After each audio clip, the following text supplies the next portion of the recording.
Welcome again to Rough Diamond Recipes. Today's recipe is Hoisin chicken skewers.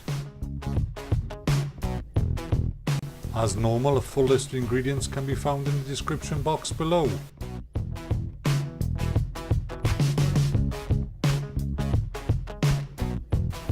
The directions for marinating the chicken couldn't be much simpler. Simply put all the ingredients in a bowl and mix together. How hard can that be?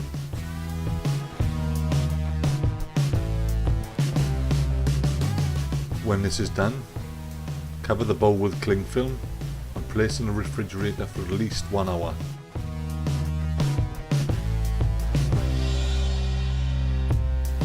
After the hour is up, simply thread the chicken onto the bamboo skewers.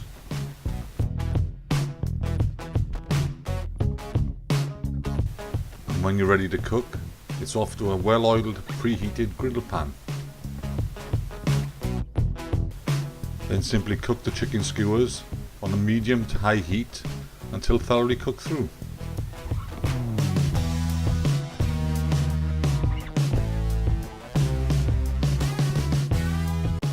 If you like this recipe, please give it a thumbs up and feel free to subscribe, share and like.